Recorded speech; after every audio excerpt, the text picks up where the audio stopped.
a Yeah. bit more cloud. Then it got clear for about an hour, mid-afternoon, and then the clouds set in completely. So anyway, Yeah. I'll shut up and say hello to everybody else. Hi, everybody. Yeah, I felt Okay, how you sorry for doing? my brother who went to Texas and his backyard was clear in 4 minutes of totality. And he was in Texas under clouds. He did get to see it through breaks, but his house in Ohio was perfect. All right, here we go. This is Steven Ramsden. I'm your local leader. I'm the guy.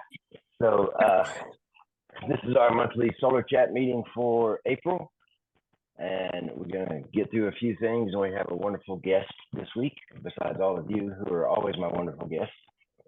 And I'm expecting more people to come in, and we'll let them in. So just a moment. Okay. Right now, this is what the sun looks like. A couple of new ARs coming around the bend. Looking good. There's some really big prominences going on right now, more horizontal than vertical. And I was going to do a live broadcast today, but something else more important came up, so I'll try that again next time. The wife and I are in Atlanta now, and I am really glad that you guys showed up. So let me turn off my share screen if I can figure out how to do that. Let's see. I know it's here somewhere. Oh, it's way over there. Okay. So this is our fundraiser month. Everybody on here has already donated, and I appreciate it. Well, almost everybody has already donated. But anyway, what do we do with the money? Well, you know, Solar Chat's cool, and that's going to keep going for a while. In fact, that may be the only thing that keeps going after this year. We'll see.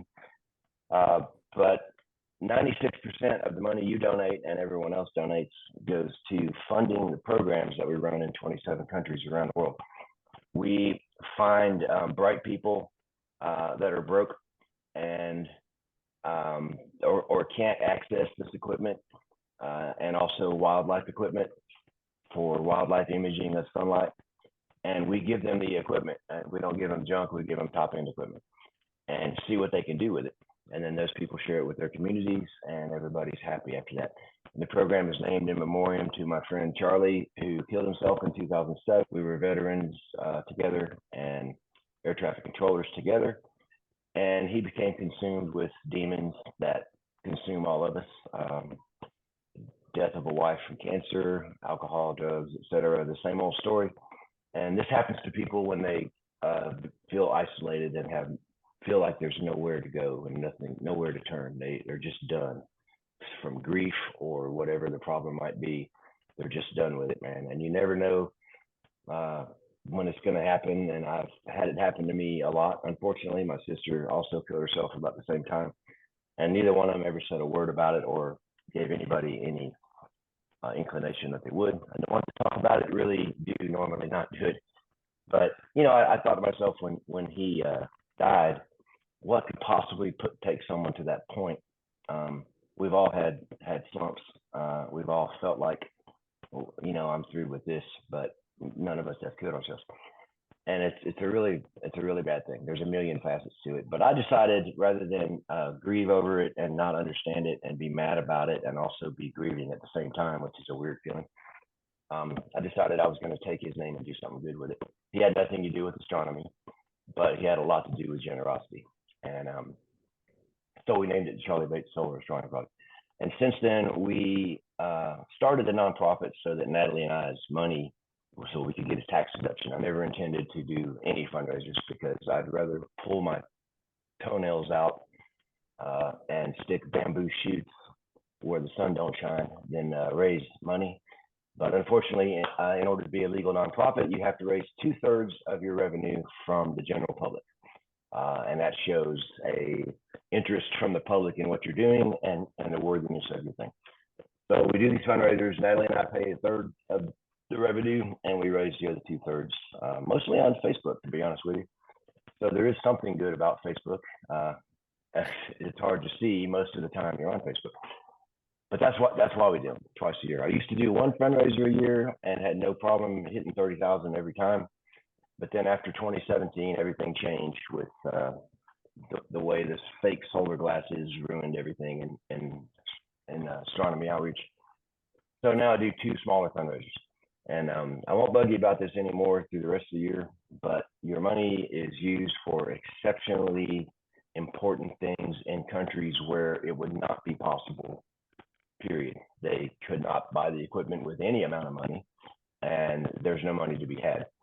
We in the US and the UK and Portugal are so fortunate compared to the majority of the world. So we pull together resources and buy this equipment and give it to people. Are you guys hearing that interference on my microphone? Yes. Yeah. Yeah, sorry about that. I don't know what it is. But one such person is with us today. We have bright young people that we found all over the place, in Tunisia, Colombia, Brazil, even the UK, and several other countries. We have found these people that are exceptionally talented, but we're not in a particular position that we all are used to where they could just call Amazon and order a brand new solar telescope and start doing stuff. They needed a little bit of help. And every one of us got a little bit of help from somebody. So I wanted to be that person in Charlie's name to other people. And in 2012, I saw, this was 4 years after I started the nonprofit, and I would just search Facebook because our first big donation was a total disaster to India. A guy named Dynavar or something. We sent two very large telescopes, two computers, and a bunch of accessories to this guy in India who said he was doing astronomy outreach. It cost me $9,500 to ship this gear to this guy. It was about 20,000 worth of gear. I didn't know anything about shipping, so I just used UPS, you know. The guy sold it on Astromart within 2 weeks, sold every bit of it. Totally ripped us off, and then, you know, laughed at me because I was so stupid that I would send him this stuff. So after that, we learned not to answer emails about people asking for free stuff, but to go out and find these people that are doing things. And I ran across this girl from Kosovo who was out there with, no offense, but with a pile of junk telescope, no resources whatsoever, no money. She had been so disappointed with her male-dominated astronomy club she was in before that in Kosovo. It's a secular Muslim country, but some of the people there are still practice a lot of exclusion of women. I don't know why, but she was so sick of that she started her own astronomy outreach program. And I saw what she was doing with nothing, with a group of people, all highly educated, very energetic young people, nothing like you see in the US or the UK. You know, everybody attended every event and worked their asses off to get the job done. It was really refreshing to see this. So I said, man, that girl needs some better equipment. And I contacted her on Facebook, and of course she thought I was, you know, just some perv or something. You know, she's a pretty Eastern European. Anyway, after she realized I was serious, we sent some stuff to her. And I'll never forget, I went through Marcus Ludes, and we will reserve any further comment on that young person. But we had to pay a bus driver to take this little Lunt 50 and mount from Germany into Kosovo on a bus. And the guy got there, and then he extorted 500 more euros out of Cranberra in order to give her the stuff we'd already paid for and paid shipping for. And of course, I had to pay it to get it there. But there's a million stories about her, and I'll let her talk about herself. But Cranberra has joined us today to talk about what Charlie Bates Solar Astronomy Project, which is you guys, has done for her. And you know, I went to her country in 2015, and you will never, ever find a more motivated group of intelligent people who want to do good, who have less opportunity available to them. So it's a beautiful country, and she's going to tell us a little bit about where she came from and where your money is going, and a very exciting opening of the first National Observatory and Science Center in Kosovo.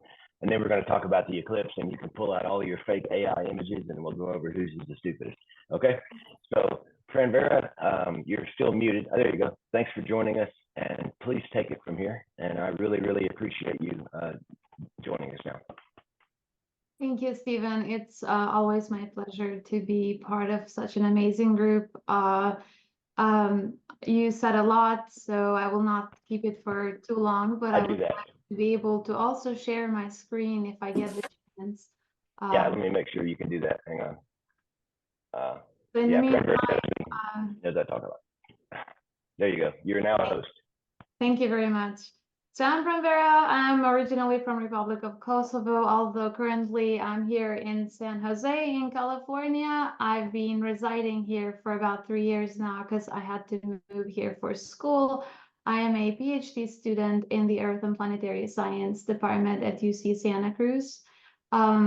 It's been a long time since Stephen and I have known each other. In fact, today we have the 12th year anniversary of our friendship, being friends on Facebook. That's really amazing. So I started astronomy at an early age. In fact, like all of you, I started being interested in the science as a kid, but being in Kosovo, not having access to equipment or even people or having any role model that you can talk to or look at to be like them, and not even having enough like books in our native language that talk about science in general was also a huge hassle for me growing up. Although around 2010-11, that's when social media and internet became very popular in Kosovo. And remember, Kosovo, as all of you know, we had the war in the late 90s, and that kind of destroyed the entire country. So everything that happened in Kosovo developed after the 2000, like very late. Like the internet came very late, the TVs came very late. Like we didn't have TV until I was like 7 years old. So we were very delayed in everything with respect to technology and science and development and all of that. But then when we first got internet, I used it to learn English. So internet, contacting with people, looking at YouTube and all of that helped me learn the language, which actually allowed me to have access to communicate with people that have the same interest in science. And one of those people was Stephen Ramsden. And at that time, I only had a 3-inch refractor telescope, those little tubes. And I was taking the telescope with me all over Kosovo in my school, and then I could see the interest that people were showing, because in Kosovo, nobody had a telescope at that time. It was the only telescope in the country. And then when you go around and you show people the moon or Saturn or even the sunspots through the filter that I could put in the front, I could see how much impact I was making, even with a tiny telescope. And then we were taking pictures of all these lines of people gathered around this tiny telescope. And then Stephen Ramsden came across those pictures, and then he saw, and then he read a little bit more about our country, and he decided to donate some equipment to us. He donated a few solar telescopes and mounts and cameras and solar glasses. So like within a year, I went from having a tiny little telescope to having all these assets that allowed me to share that with people, to go out there and show them something new, something that had never been done previously in Kosovo. And then I decided to found an astronomy organization in 2015 that was Astronomy Outreach of Kosovo, that has been operating in Kosovo ever since then. And then in 2016, we had the pleasure of having Stephen Ramsden visit us personally in person. And I will just share a few pictures from his visit. We were very excited. This was our team at the Pristina International Airport when Stephen landed in Kosovo for the first time. That's him and I during an outreach event in Kosovo, and I was very happy for the first time to get the Charlie Bates uniform and wear that during our outreach events. This was also during one of the events we did with the public. This was Stephen Ramsden in my yard because I live in the country. It's very rural. This was when he was showing me this telescope that he had brought with himself in the mount. He was teaching me how to use the double stacked system and the Celestron AVX mount. And then these are some of my neighbors and kids that came by to check out the telescope and see what they can look at. This is him and I. He was just helping me set up and teaching me everything. I had never used a double stack system before, so this was very news to us. And then this was the other telescope he brought in that trip. It was a refractor lens system, but it had a calcium case, so we were able to observe the sun in all wavelengths, including visible light. And it was really amazing to have all these equipment because we were going all over the cities, sharing that with the public, something that the public had never seen before, had never heard before. And it's just amazing to be able to have access to equipment like this. And you will not be able to find a telescope in Kosovo, even if you wanted to buy it, even if you had the money to buy it. And we were still observing here. And then this is him and I in one of the TV interviews in Kosovo. Everybody was very, very happy that we were getting the support. Everybody was very impressed. We had lots of people showing up at our events. And then I'm just going to share some of the pictures from the events that we did throughout the country. Keep in mind, Kosovo is a very small country. In 2 hours, you can basically cross across the country. And then we decided to hit a number of cities with our events. Here is a policeman watching through an H-alpha solar telescope. And it was great to have a pro with us, to have Stephen Ramsden talk to people, engage to people, for the first time having an actual astronomer visit Kosovo, because we do not have people who have a degree in astronomy in Kosovo, not even a department that does any research in astronomy or space. And all these telescopes you see here are donated by Stephen Ramsden and the Charlie Bates Solar Astronomy Project and all the donors that donated to Charlie Bates, including Skywatcher and Celestron, and all you guys that have been donating. All the money from fundraiser goes to buying telescopes like these and then shipping them. And of course, a lot of times shipping and insuring them, all of these costs and the custom fees and all of that. But that's where the money goes. So it's great for everybody to be able to see these pictures and understand the impact that everybody does. I believe this is just the interview that Stephen Ramsden and I had on the TV. I had to translate for Stephen, of course, but it was such a great honor to be sharing the stage with Stephen at that time. This is Stephen and my team when we were meeting with the Minister of Education. And this meeting was a very important meeting for us because Stephen was there to prove the government of Kosovo that, hey, we are supporting your group, and then you also need to support your group. And because of this meeting, the government of Kosovo started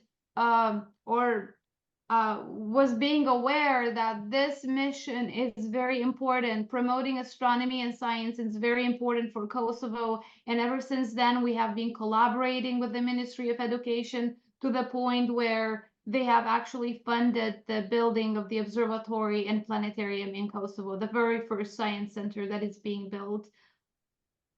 These are some of the events in some other cities. But just to give you an idea, look at all of these lines, all the young people, like they're all so excited about looking at the sun, learning about science, learning about spectroscopy, learning about how light works and the telescopes.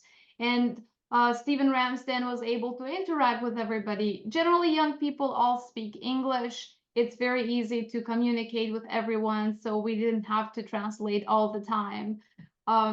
And I was very happy for Stephen Ramsden that he was able to come in person and experience this with us. And I hope we will be able to do something similar this June, because Stephen is coming back again in Kosovo.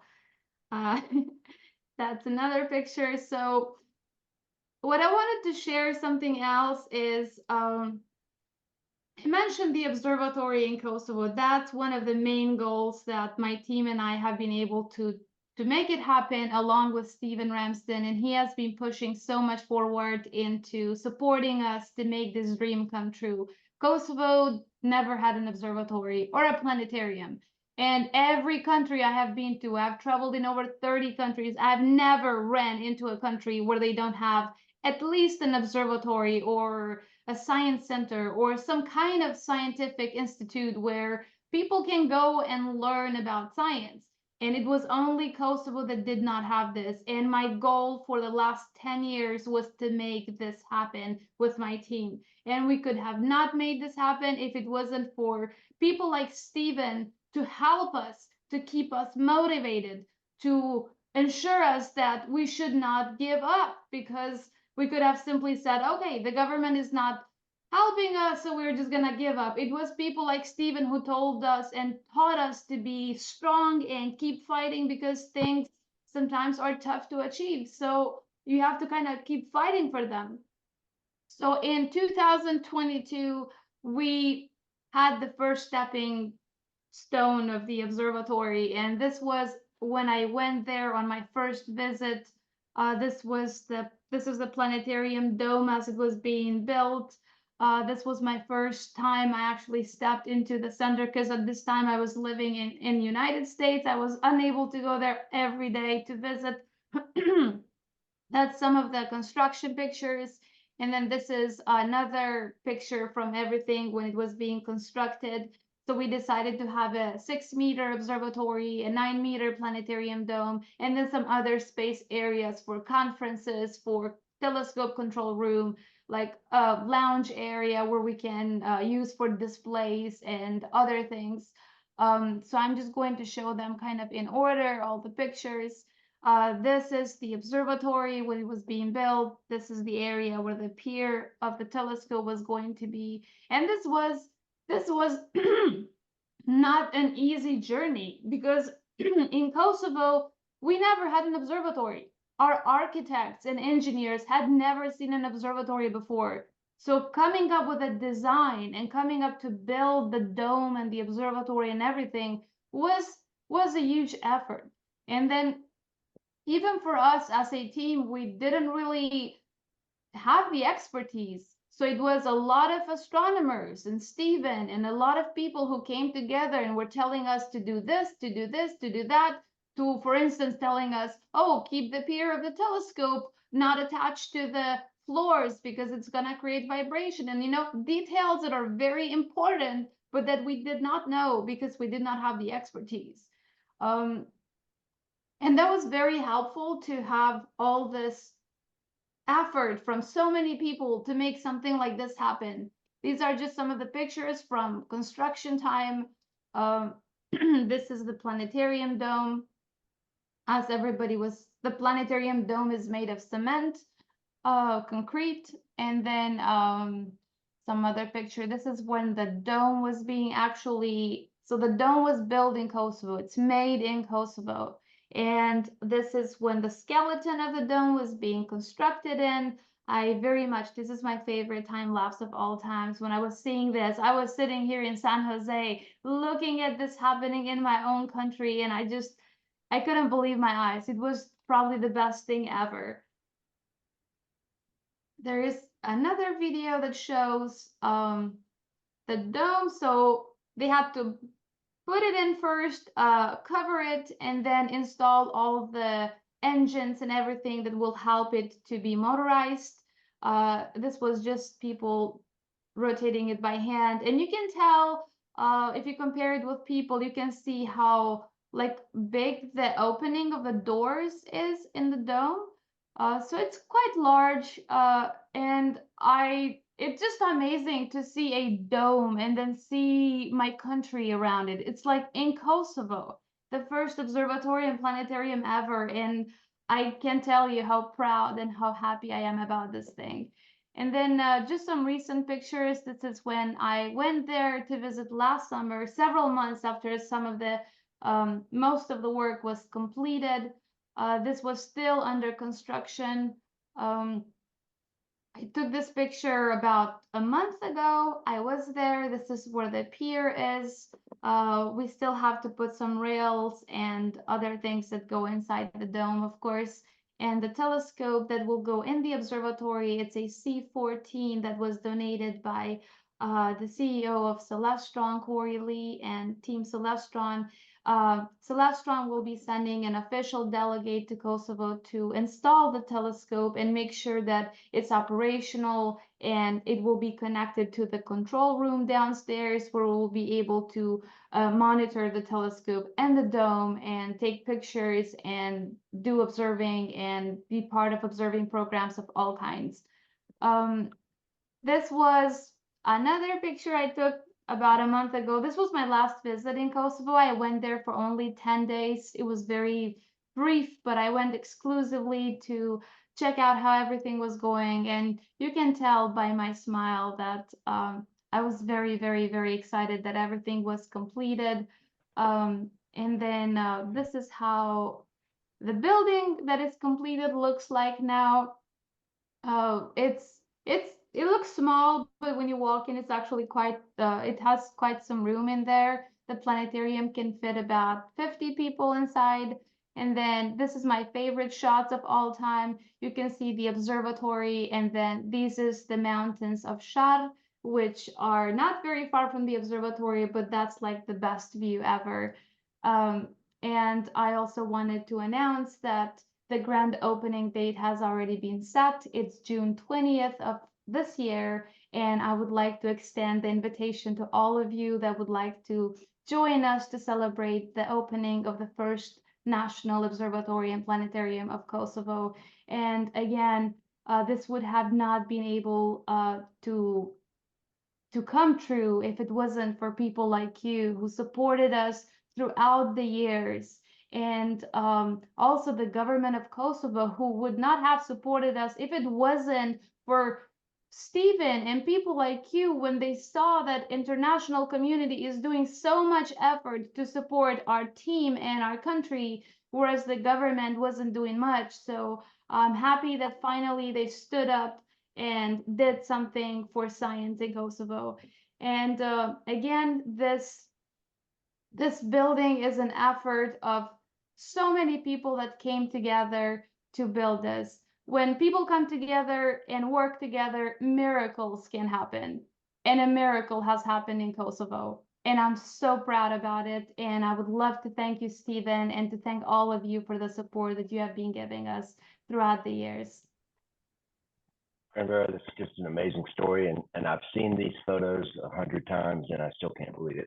I'm with you, and it's just unbelievable. And I'll tell everybody here that Pranvera, her name means spring in Albanian, springtime, but she has achieved things that would be just unbelievable.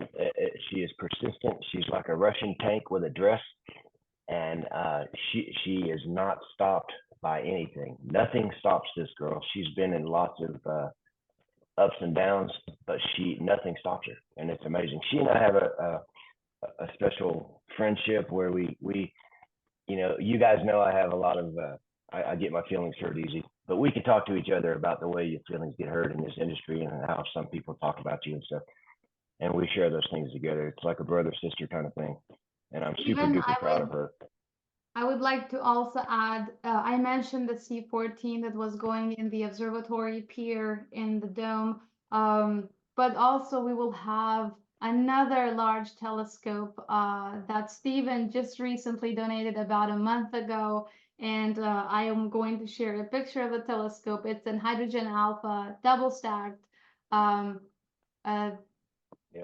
you see the picture? Yes. So this is you wouldn't believe the hell we've gone through to get that there.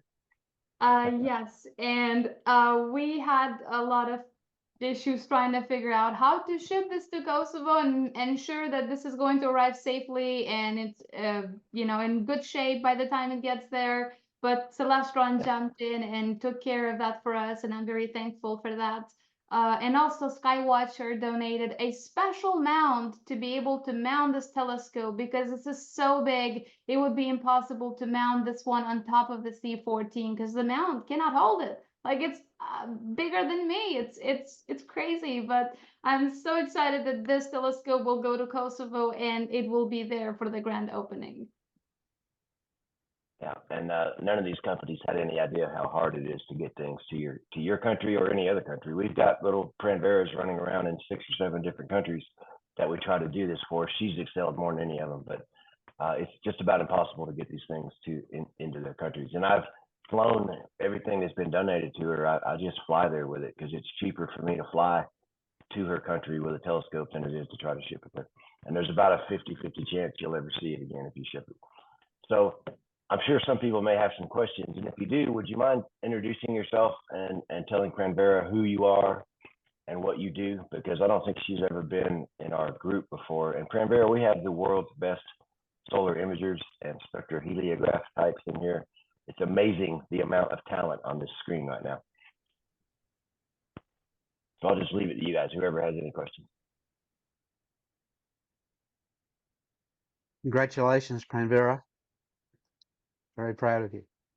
Peter, You've done a very great job. nice seeing you here in this group. Thanks. Lovely to see you again. Hi, I'm Michael from Ireland.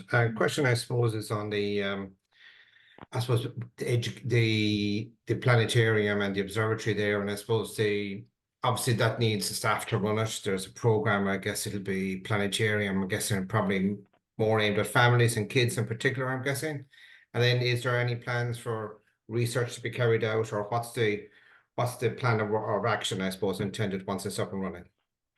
Yeah, that's a very good question. Thank you. Our planetarium and observatory and all the area, our goal is to make this a science center where families can bring their kids and they can come there and learn through interactive displays and exhibitions that we're still working on, and hopefully we'll get to make everything happen before the grand opening.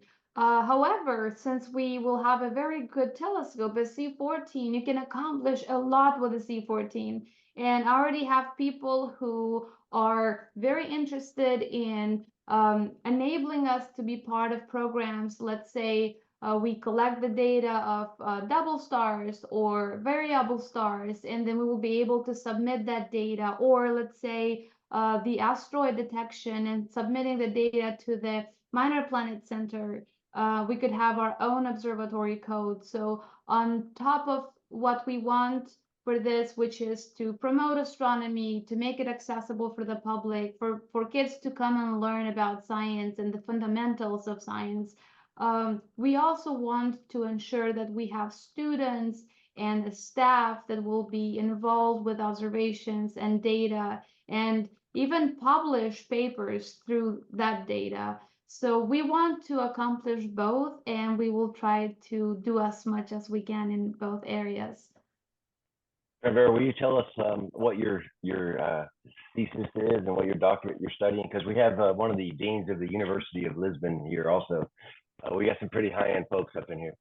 So what are you studying for your doctorate? Yeah, so my thesis is actually focusing in understanding the composition of hydrated asteroids. So we have all these asteroids in the main belt that are of different types, but carbonaceous asteroids, the C types, are the most abundant, and they're very rich in organics and volatiles.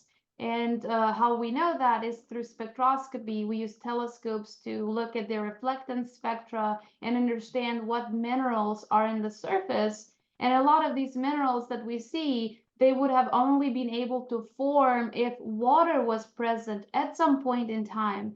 And because of the water interaction within the planetesimals, it was moving in convection cells, and that water distributed a lot of organics to the surface as well. So my thesis is focusing and understanding the distribution of organics in the main belt and how did that affect the family members, and it's something I've always been very interested is, you know, asteroids and comets and meteorites. And then we also try to compare these, what we see in space, with the meteorite collection we have in the lab. We use electron microscopes, we use FTIR systems to be able to compare the spectra or generate a spectra to understand the organics. And I am very excited about it. I love what I do, and I don't mind going in the lab and spending all day playing with my meteorites. We have a lot of members in, well, not a lot. We have a couple of members in the Ukraine on our forum that are experiencing a devastated country right now from war. And just in case you guys didn't know, in the late 90s, I met Pranvera's parents in 2015, but in the 90s, they were forced to hide in a cave in the hillside. They're middle-class people in Kosovo. Her dad's a teacher, and her mom was a housewife. Her mother has since passed away from COVID.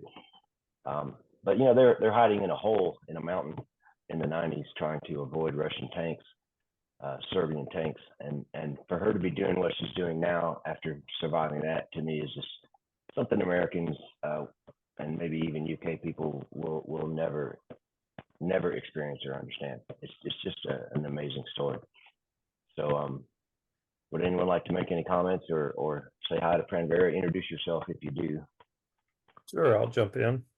Hi, Pranvera. Hey, Sean. I think we've just missed each other multiple times. I've been at Stephen's house, and he said you just left or you're on your way. So I'm pretty close to Stephen.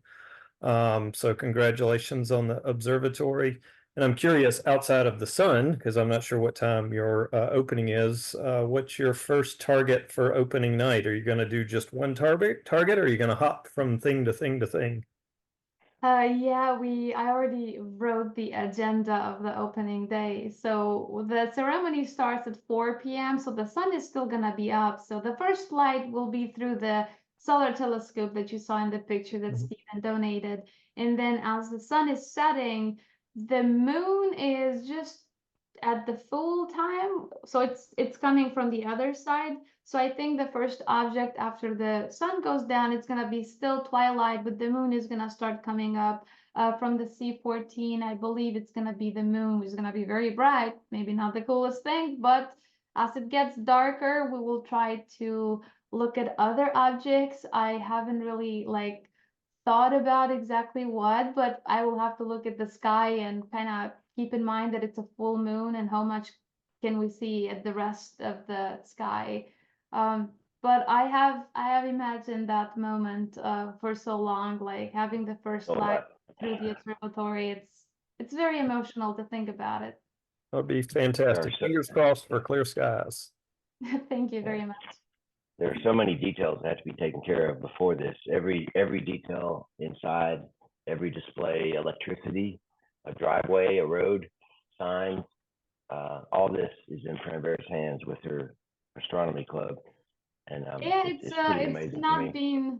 It's not been the easiest to work with the government and a lot of things. Yeah. And just by the time that I've been dealing with this for the last 2 years, I have learned so much about construction, about road, about electricity, about things that I have never known before. Because sometimes we have to intervene ourselves and say, this is not installed right. It has to be like this or that, where the chairs goes, where the projector goes.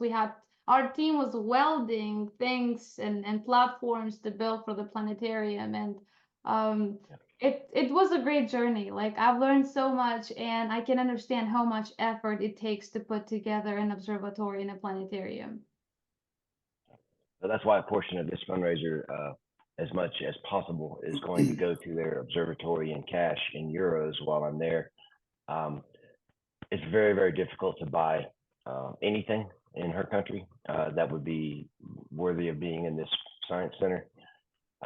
But somebody has to do it, and you have to start somewhere. And that's why we've funded Pranvera's group, Astronomy Outreach of Kosovo, since they started, and we'll continue to do so as long as I draw breath.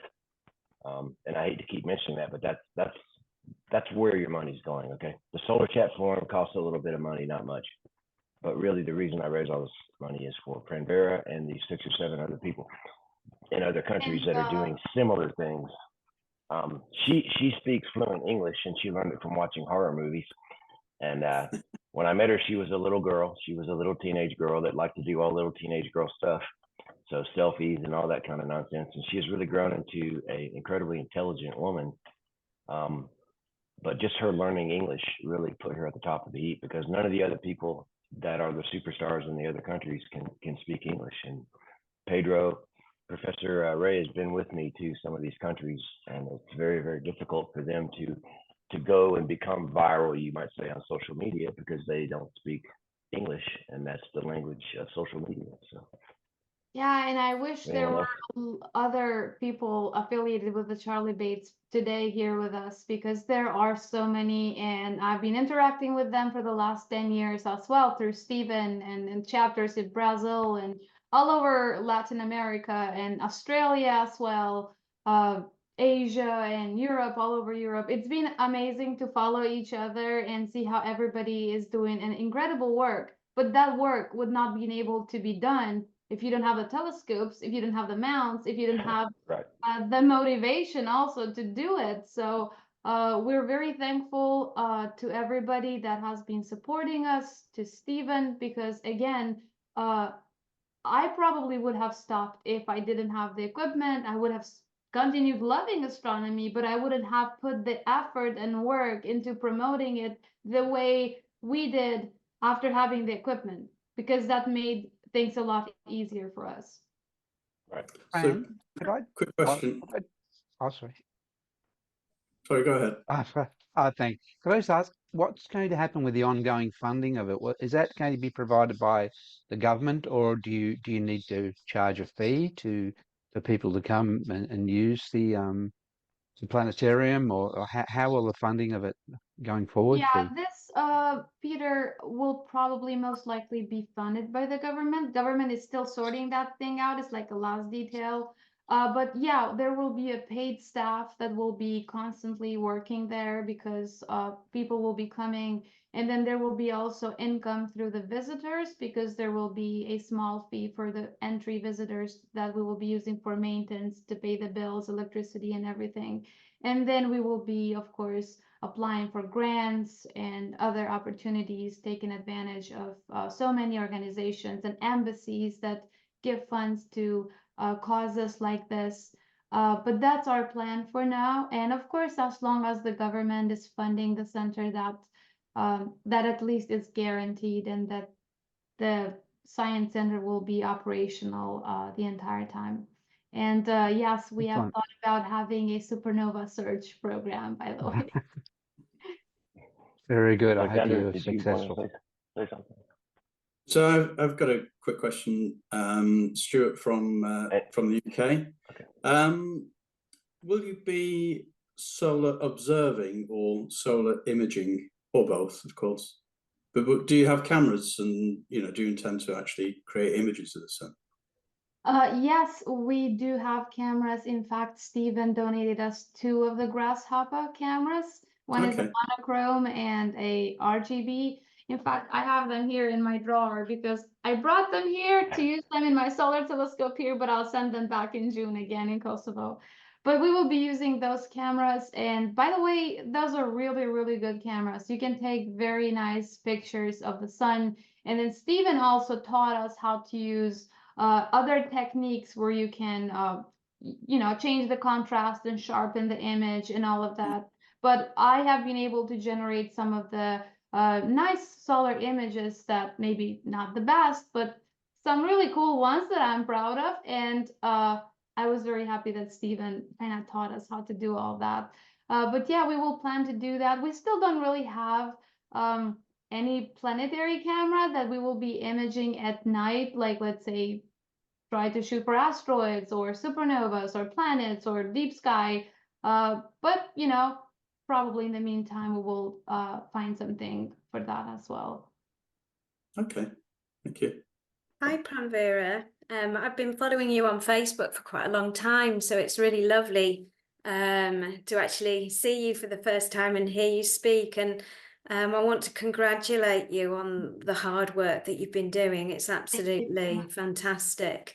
I've been working like with the British Astronomical Association, and we've been working very, very hard, and finally just a few weeks ago, through a lot of campaigning and work, we've managed to set up an outreach and education section as part of the BAA, which has never been done before, which we felt was something that, you know, that the society, you know, like the association was lacking, because we think that outreach and education is like a major part of astronomy and it should be included.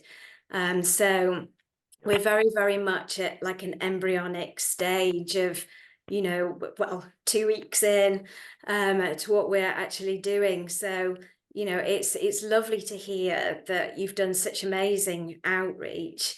And maybe, you know, like with the BAA, we could, you know, collaborate and do things together and, you know, get your infectiousness over to the UK, you know, to like enjoy it with you and everything. But do you have any like top tips of how to start up, you know, like an outreach group? You know, is there any things that you think, oh, just don't do that because it's just terrible, or try and do this because it's a really good idea and it really works and it really attracts people's attention? Yeah, thank you, and congratulations on the program. That's really great to hear. Outreach is very important, and no matter what country you are, it's very important to show the people the science, because sometimes science can be misunderstood, or we can read a scientific paper which can be very highly dense and we don't understand it, and then we feel like, oh, science is so difficult, we can't do it. And that's why a lot of high school students or you know, elementary school students, they just kind of don't go into science because the professor or whoever was involved in their life made it very difficult for them, to the point where they think that it's inachievable. But science, the point of outreach is making science fun, making science understandable, and letting people know that, yes, this is the sun, we're looking at the sun, and the reason why we see this, it's because it's this solar telescope and operates in this wavelength, and making things very simple. Like, we don't need to overcomplicate things, and finding the language to break down the most complicated things in physics and optics and spectroscopy and astronomy, breaking it down to a level where you can explain that to a 6-year-old. I think that's the best skill you can use for outreach. And that's what we try to use in our team. We go out there in the public, we set up a solar telescope, and then we talk about the sun. We make it very simple. We make it entertaining. We show pictures. We let people look in the telescope directly. We don't want to just show the sun through like a screen or something. We want them to have the experience of putting their eye in the eyepiece and looking at that and being like, wow, having that moment. And when you make the science fun, when they see the science from a point of view where it looks easy to understand, that's where you can pick them up, and then that's where they can get interested, and that's where they can look into joining other programs or even attending or pursuing a degree in that field. So I am very proud that in our organization, which consists of like over 300 members, a lot of them have actually decided to go pursue fields in STEM, because we started with them since they were like 7 or 8 years old, and now they are PhD students in United States, in Hungary, in Germany. We have so many of those that had to continue in science, and I'm very proud of that. So the main point of outreach is make science fun, break it down to a level where they can understand, and let people interact with the equipment. Let them take a picture of the sun, or like learn a little bit about the software, or maybe move the telescope, and like let them have that feeling of how it is to be involved with that. But again, Stephen Ramsden is the expert of outreach, so I will let him add any comments. That sounds exactly like the conversation I had with you. about when you asked me the same question, Cranberry. Yes. She's exactly right. Hands-on, high-end equipment, make it simple. That's right. Well, Cranberry, what did you do for to segue into our next segment? Didn't you do something kind of fun for the total solar eclipse on the 8th? Tell us about that. Yeah, that was really fun, and I was That I really was not invited to. Celestron team invited me to assist them with the booth section, and they were doing an event in Dallas. We had been planning on that since for a very long time. We also did a similar event in San Antonio for the annular eclipse. So the totality, it was my third totality, and I was very excited about it, but I was also very excited to be able to be there with Celestron and help them out with the booth. And we were at the Frontier Flight Museum in Dallas. They had a huge event, like about 10,000 people probably showed up. And there was also the Weather Channel. We were broadcasting for the Weather Channel, the eclipse through Celestron telescopes. The Astronomy magazine was also there, David Eicher. It was really, really nice. And it was a scare in the morning because the weather was not looking good. In fact, there was a 5% issued warning for a tornado, believe it or not. But then it started clearing up, so the weather was very unpredictable. We looked at so many apps of the weather, and none of them were really able to tell us what exactly it's gonna look like. But we were very lucky at the moment when the eclipse started, it started to clear up, and then during totality, it cleared out completely. We were able to experience that, and I was very happy. I didn't really take any pictures of the totality because I knew there's gonna be so many people taking pictures of it, but I just wanted to enjoy the experience. I generally like to take videos of like people's reaction, and I was very trying to pay attention to the surroundings, how the street lights came on, and then Venus and Jupiter were visible. And we were at the airport, so the museum is attached to the airport. And then during totality, I saw a Southwest flight taking off, and I was like, who's taking off during totality? And imagine those people having to be strapped down to the chair because you cannot move around when the plane is taking off, and they missed the experience. So but it was very nice. I've seen two other totalities before in 2017 and 2019 in Argentina. And I'm looking forward to the one in Spain in 2026. Did you all get to see the eclipse? I know a lot of you are from the UK, but did you travel to the States for that? Or Brian, you traveled here, looks like. Great. I'm Pedro from Portugal. Hi, from there. Hello. It's amazing the job that you do. We are all in awe. It's really amazing. But talking about the eclipse, we're going to have two eclipses here in the Iberian Peninsula in 26 and 27. Maybe we can meet them because it will be. We are just preparing. Spain and Portugal are preparing this for a long time, so they are not very favorable. So the 26 and 27 are going to be total eclipses. And then we're going to have in 28 an annular eclipse. It's still in Portugal. The first two are going to be in Spain, the third one in Portugal. So if you come here, it will be interesting because we have a very active community with lots of people, lots of associations, mainly in Spain, but also in Portugal. And congratulations for it, the observatory. It's really amazing. Thank you very much appreciated. Yeah, in fact, for the eclipse in Spain, the reason why I was looking into it is just this year, at the beginning of the year, finally Kosovo no longer is required to have visas to travel into Europe.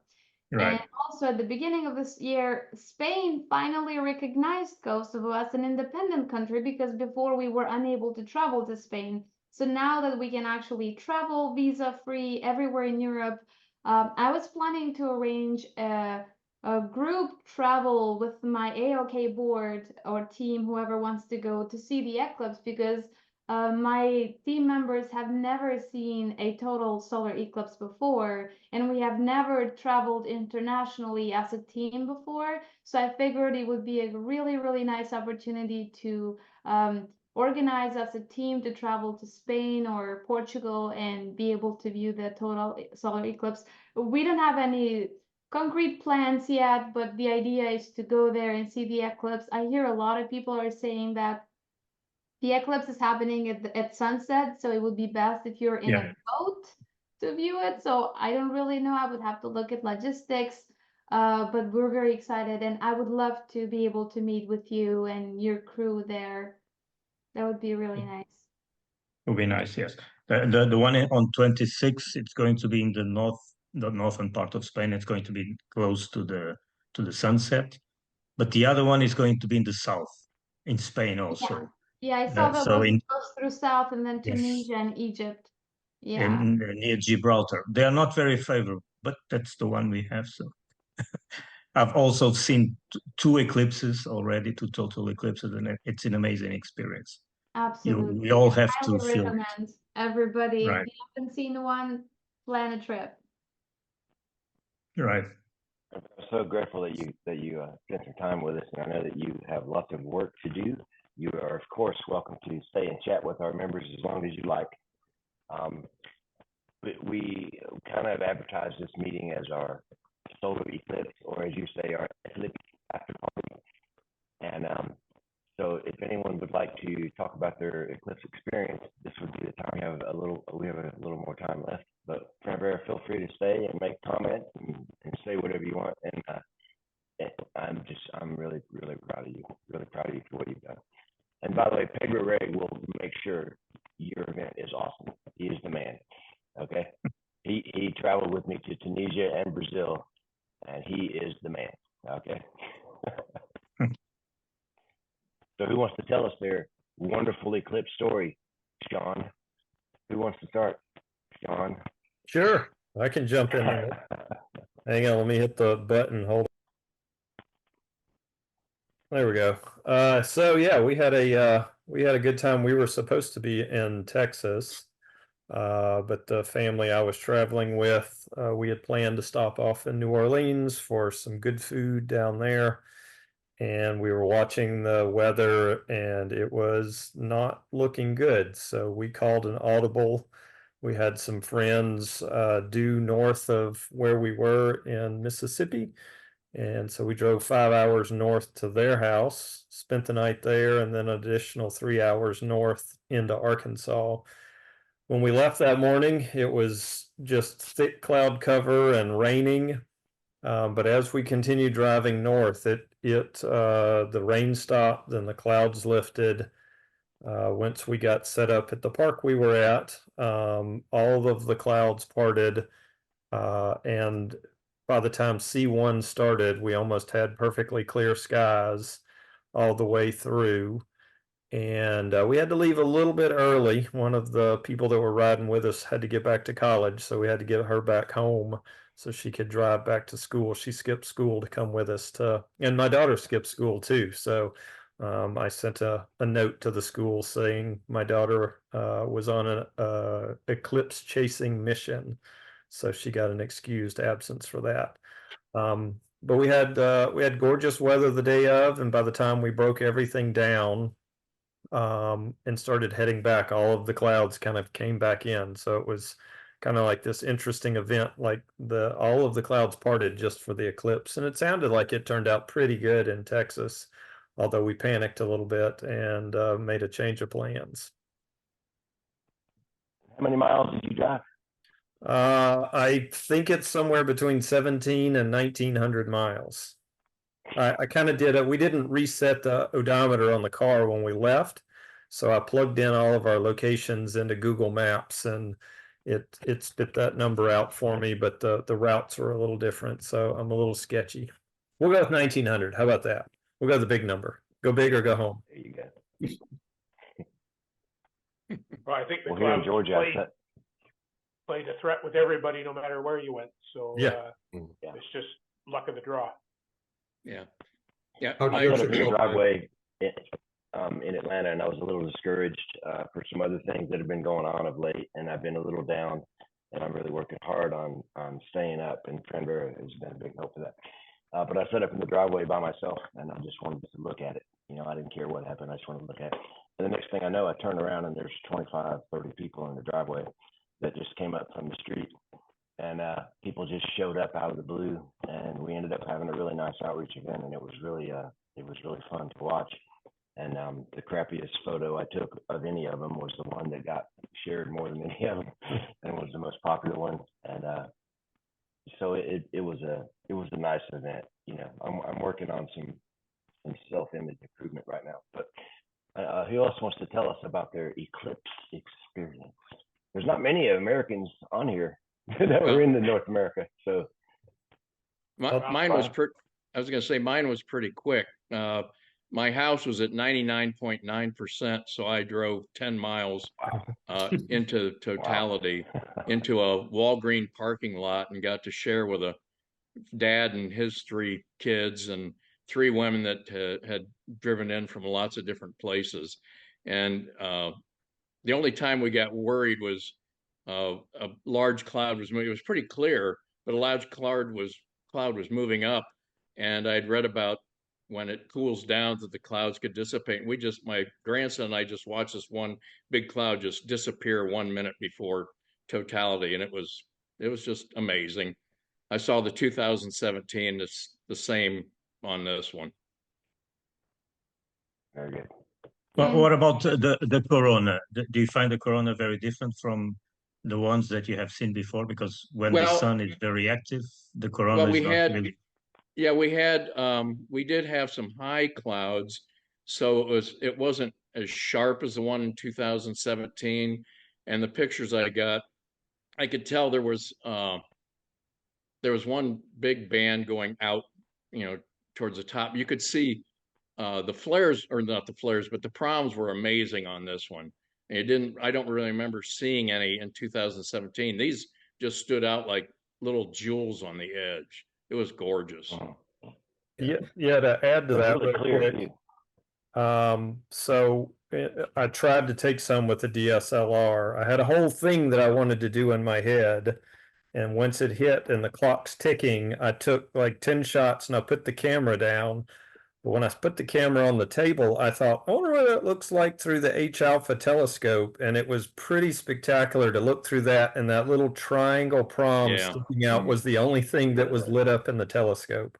I kind of regret I didn't hit record on the computer that was on the other scope, but that was just fantastic to see.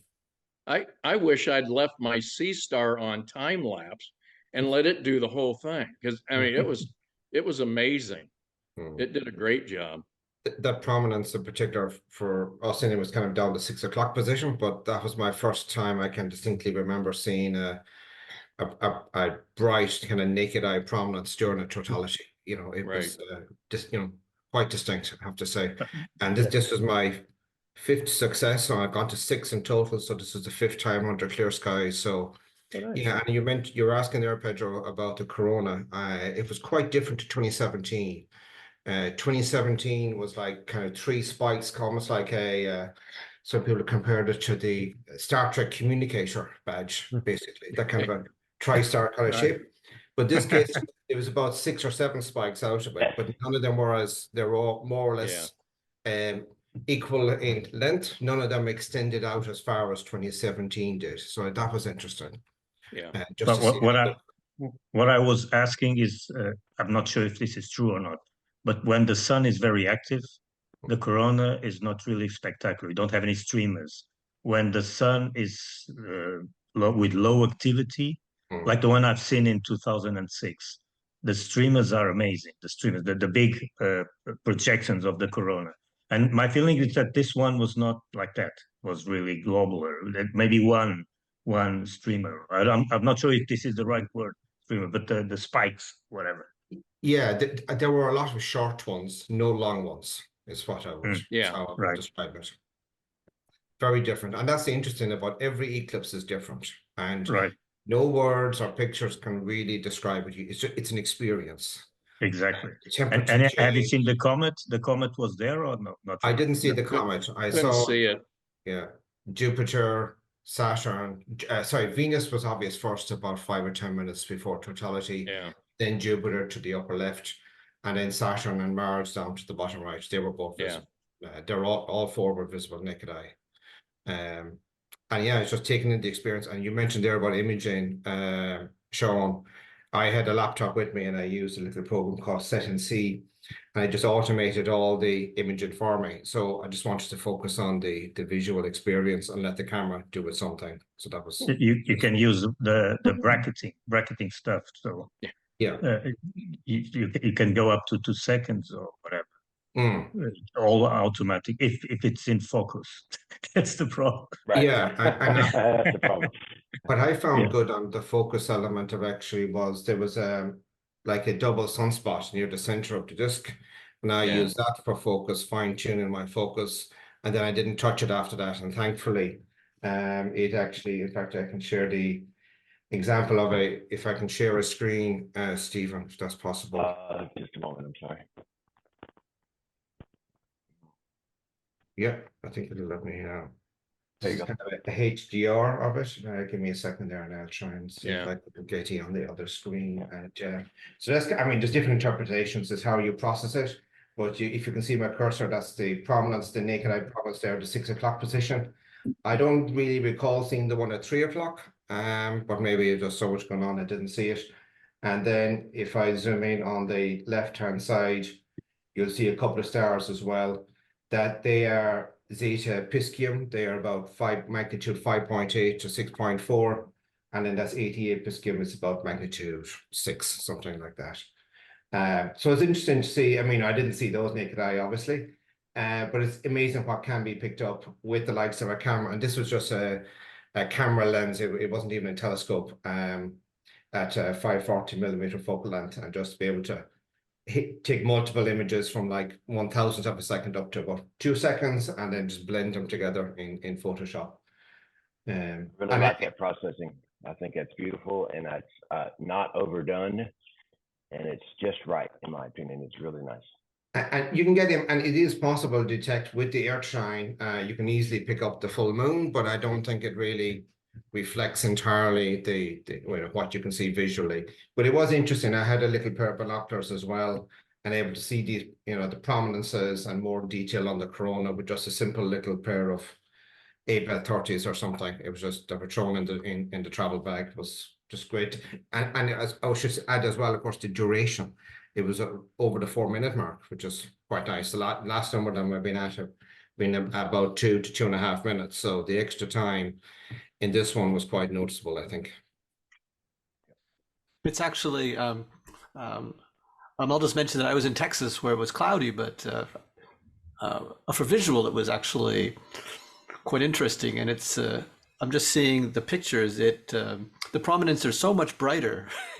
They were like blood red, and you just can't get that very easily, I think, in photographs unless you spend a lot of time. But I was just startled how blood red the prominences were, and I just thought to myself, the thing that came to my mind, I was thinking back to some Incas or something, and if they were to see this sun with blood red things coming out, I was thinking they're going to go and make some human sacrifices right away. And they see that. That's a good point. For some reason that came across my mind when I saw that, because it looked as though the sun was bleeding, which was kind of maybe melodramatic. But and you are 100% correct in that the photos do not bring out the color difference and just how red they are. And the more I try to process the corona, the fainter the prominences get. But you're 100%. That's just where the human eye is such an amazing camera in itself. It's really stunning, and also I think if you're taking pictures, I think clouds do get in the way, and like somehow oddly the human eye can kind of remove little imperfections like cloud, and the variations in the brightness, of course, happen with clouds very, very quick, and the cameras can't really quite adjust. But the human eye could just adjust over this huge amount of dynamic range without any problem. So I was, I mean, from the measurement mission I was on, in Texas was a bit washed out because of too many clouds. But on the visually, it was still pretty satisfying. Yeah, we were planning to observe in Dallas, and I was constantly watching YR and windy.com and a number of I don't know how many of the TV weather channels I was keeping an eye on. And then we decided the night before that we were just going to get up at 4 a.m. and drive 400 kilometers up to the little town of Mena, M-E-N-A, in Arkansas. And we left Dallas. It was actually clear. And we thought, right, after about an hour's travel, we were into cloud. We were in cloud then for 2 hours travel, and we're kind of starting to doubt ourselves at this stage. You know, are we doing the right thing or not?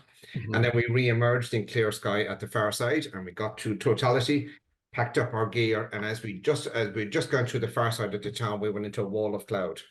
It had stopped. Wow. It had followed up us the whole way up and stopped about 10-minute drive away from us. So we got lucky in the end. Michael, would you mind turning off your screen share? Yeah.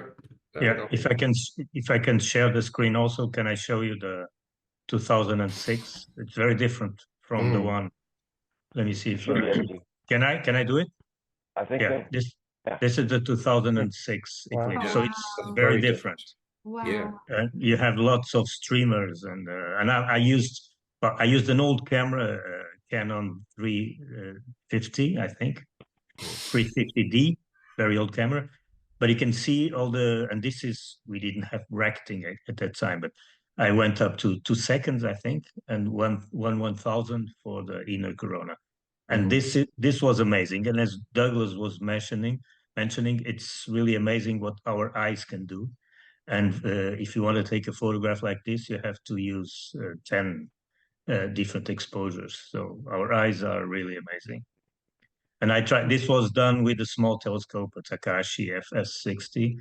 But I remember that I forced myself this was a totality of about 3 minutes, I think, something like that.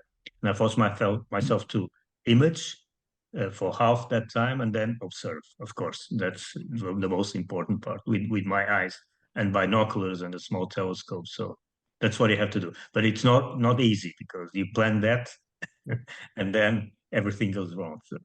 Right. And has anyone here actually observed an eclipse through a large pair of binoculars or a telescope just to resolve more detail? I'm wondering, what would that be like? Yes, I did. I used a big telescope, and you could see the proms. But then it's dangerous because you have to have someone saying that now you have to go away. So that's it. But it's interesting. Yeah, you should do that. You should observe and photograph. That's not me. That's not me. We're getting some feedback. Feedback. I think it's coming from you, Ralph. So it's not coming from me. I think Ralph has a munchkin on his line. Did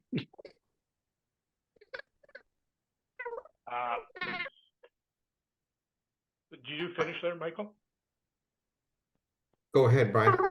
Okay. So, yeah, we've got that wonky audio going on in the background. But I traveled to Mazatlan, Mexico, based on the weather predictions being further west is best. So if I went any further west, my feet were wet in the Pacific Ocean. We were at a resort on the west coast. Can everybody hear me? I think maybe Ralph should mute himself. Yeah, if we all should mute.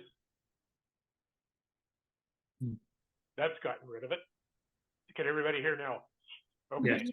So we went to a resort just north of the city of Mazatlan, Mexico.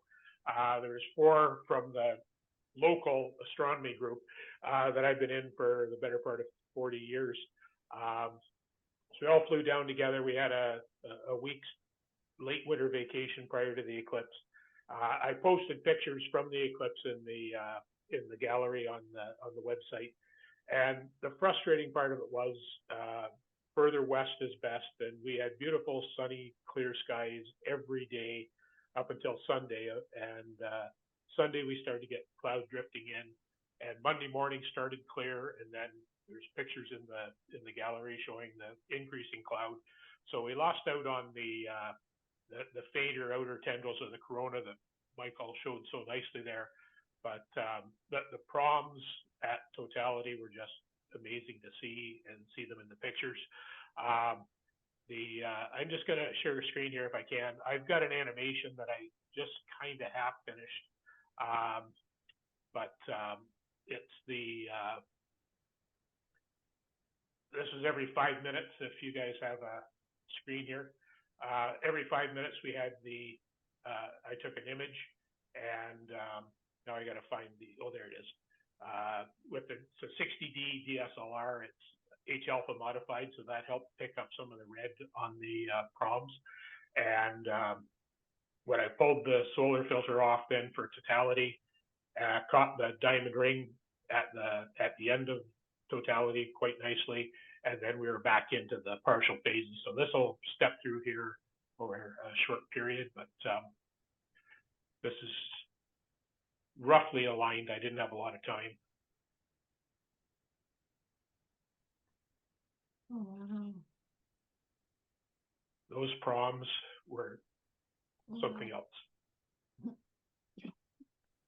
Wow, that's beautiful, man. Those totalities are really nice. Yeah. Nice one, Brian. Anyhow, thank you. I'll stop share there and turn it I back will to share everybody my else. screen for a picture. This is not nowhere nice as you guys, but in fact, I didn't take this picture. My partner took it during the eclipse. We were together. And what's funny about this picture is that when I posted this on social media, you have no idea the number of people that were fooled with the airplane thinking that it was the comet.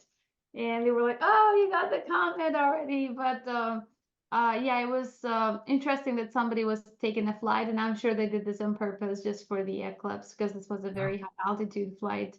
And you could see Venus and Jupiter, and this picture was done just with an iPhone.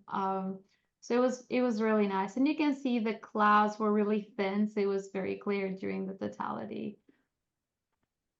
Beautiful. Very good. But that does. I can give a little, by the way, I can give a little preview of maybe some results that'll come out in a few months, and that is I was part of a group that wanted to repeat the Eddington experiment of 1919, showing gravitational deflection of starlight during an eclipse.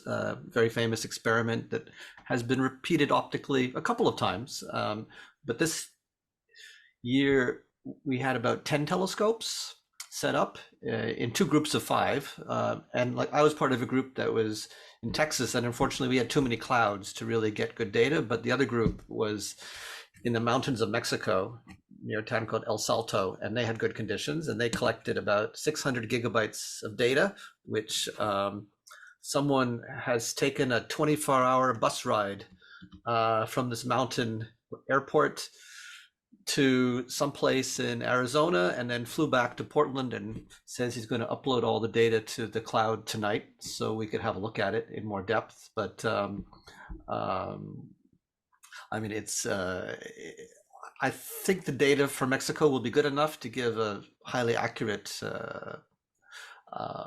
determination if Einstein was right. Well, we know he was right, but it's a confirmation, shall we say. And they were about, and most of the setups were all being run by undergraduates, actually. They got funding from NASA and from some universities. And I think the experiment has now reached a stage where a lot of students, given time and funding, can actually replicate the experiment if they want to. And my son and I developed all the software that's going to be used for analyzing it, and we put it on GitHub and so on, so students could access it. So we're hoping that in the future years, maybe it could be replicated again by other students if they have a desire. You had to photograph the field with the stars before, or not? No. We just have to calibrate accurately, and then actually we just use star catalog like Gaia to get. Right. So it's sort of a compromise between modern and ancient, but we're assuming that today you have accurate catalogs of where the stars should be, and all we're doing is finding out, oh, the stars actually aren't there. And I actually, through developing the software. Somebody left and ended the meeting. One of the No. hosts. Sorry, Doug. It's one of the It hosts was ended the it meeting. was Prameva, I think, because she was the host. Yeah, it was Tranvera, I Yeah. believe. Oh, okay. He left and left us all. Right. Yeah. But he was saying that Gaia it's very accurate, so it's perfect for that. So Gaia is very accurate, and it has stars down to about the 20th Correct. magnitude. And Right.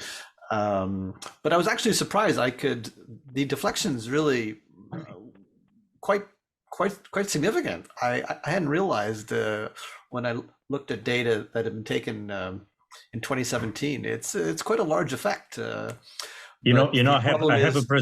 I have a presentation about that, and it's really amazing to see the deflection. I can show it here. I have it here, and it's really amazing. It's quite easy to see the deflection of the star. But let me try to find it. But go on. I will try to find it. It's really interesting. Yeah, no, it's incredibly noticeable when you just look at the eclipse fields, how distorted the positions are. You can calibrate, for example, with the nighttime sky and so on, and you see it's what you might call flat, shall we say. And then as soon as you look at an eclipse field, actually even quite a bit away from an eclipse field, I looked at fields about 7 degrees away, and you could still see even 7 degrees away, the star field was somewhat distorted. And then on the eclipse field, it looks completely crazy, all the stars in the wrong place. And the trick is to figure out, if you want something numerical, you have to calibrate quite carefully in order to get like an answer that agrees with general relativity. But it's like qualitatively, the distortions are quite significant, which I think is what probably Pedro was going to show. I'm trying to find it. There's so many presentations. Vera says she's very sorry for shutting down our entire meeting. Text messaging her now. I'm surprised at that level of distortion. I suppose my concern, Douglas, has always been that the field curvature of a lens or camera configuration would need very accurate calibration on a night sky image. And I'm just go back and see and look at some of my previous image, because I don't have stars either side of the sun on this occasion. I only have them on one side, so it's quite, and they're relatively close. Yeah. Actually, you had quite good conditions. I could see, because you saw some stars, right? So you saw some of the brighter stars, and actually, what you do have to do is you have to calibrate out the optical distortions that are inherent in the lens. It turns out that that's fairly easy. I mean, we have a routine that does that, like a software routine. Okay. And all you need to do is basically just point the telescope straight up, to the zenith in the night sky, and you take a star field or several star fields. And it turns out most of the optical distortions have a cubic distortion, which is fairly constant. It depends on the telescope. Some are better or some are worse, but then you just simply take that distortion out of the fields of the eclipse. The only issue is you also probably need some calibration fields to the left and the right of the eclipse field, because what happens is the focal length of the telescope changes very slightly with temperature, as you might expect. And so that's a calibration which you then can't get from just a nighttime calibration. You have to do it like during the eclipse because of the temperature changes. But if you leave that out, you can actually recalibrate your telescope anytime, because those cubic distortions stay pretty constant. So you could even on the go and calibrate it now, and then possibly, if you want to just take a first order stab at it, you can take your eclipse fields and get some idea at least. Because I know, but I use a Canon lenses, and the previous eclipse I used a 100 to 400 mm lens, and I know that all of those standard Canon and Nikon lenses have the distortions pre-programmed into Photoshop, so you can automatically calibrate it. in this event, I also use a 1.4x extender, and I don't see that in the list provided. Now, maybe I can dig the web a bit more, but that would be so convenient. Just go click, bang, and it's automatically calibrated, and then it will be able to measure it a lot more accurately. But yeah, no, I'm going to look into that a bit more now. It's interesting. If you have some interesting data, as I said, these three pieces of information would be one, the eclipse field, of course, and we would normally take the data and stack them in order to get like dimmer stars and stars that are maybe closer to the sun. And one would be this nighttime like zenith calibration, which you could even do now. Like if you can put things back to the same focal length, because with the zoom lens, it's a bit trickier, I imagine. It's okay, but so just take take the limit of everything. So that was okay. That's easy to do. And then ideally have some fields just away from the sun, which then provide the sort of more accurate plate scale. But we could talk about it later, and see what you have. Perhaps Tejo found what he was looking for. I found it. Let me show. I have to share it. Can I share the screen? Yes, you should be able to. Let me see. I'm going to share it. It was difficult to find, but here you go. It's really amazing what you can see here. So let me see. This is enlarged. You can see that this is the direction where the star. This is the original paper. And this is the photograph that these guys took. Eddington in one of the islands of São Tomé in Portugal. It was a Portuguese island, not anymore. And this total eclipse image is really amazing. Look at that prom. And then you have the reflections of the stars here. This is the 4-inch Corti telescope plates, and this is the famous paper by Dyson. So the Einstein, the Newton, and the best fit. This is amazing to see. We did an exhibition in Portugal that we called Einstein-Eddington Eclipse, E3. And it was an amazing exhibition in the Natural History Museum, a Museum of Science. And I also, let me see, I tried to, where is this? I don't have the photographs here, but we had an heliostat, also a small one. And these are the original photographs. So it was interesting to see. And we had lots of eclipses in Portugal, but at the beginning of the 20th century, not anymore. Now, this is interesting stuff. But you can easily measure the deflection of the stars, and it's a little bit more than 1 arc second, or a little bit less. I don't remember anymore, but you can do it. It's and I sort of realized what were the things that made it so hard back then versus today. Like, why is it so much easier for people now than 100 years ago? And the main difference is the size of the telescope. Right. And as you know, those ones that were on the island off the coast of Africa, I think it was 4-inch diameter, but I think 15 feet in length. Exactly. And so they had to have the telescope stationary, and then they had a mirror which tracked the sun. And there were like issues with the mirror, and then also they couldn't very easily take a calibration field away from the sun, because the telescope and everything was just too difficult to like move. And then there's also issue with photographic plates and so on. But I'd say the big thing is that the telescopes have gotten much smaller. So, like a 4-inch telescope now, I think a lot of people, like this time around, we're using the like TeleVue.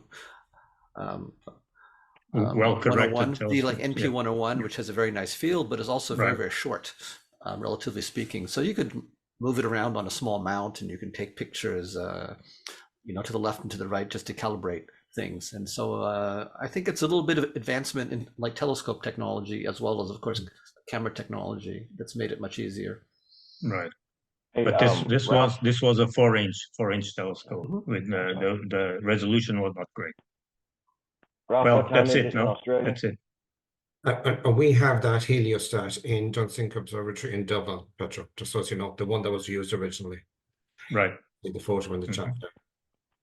Right. And then there was a film recently that was interesting with lots of mistakes, but the film was about this Eddington and the expedition he did in São Tomé. This was a Portuguese island at that time. Right in the middle of the São Tomé, there are two islands, São Tomé and Prince. Prince, you have the equator going through this island, and you went to Prince to take the images. It's nice. Yeah. But I mean, could you imagine seeing that prominence now? I mean, that's a spectacular prominence that was captured. Right. I've never seen this big Phenomenal. It's really amazing. It's really amazing. It's really big. And I've seen the original photographs, and it's really fantastic. You have to keep looking from the driveway. Oh, that's nice. Yeah, that was taken by one of the people that came up off the street in the driveway. Wow. Right.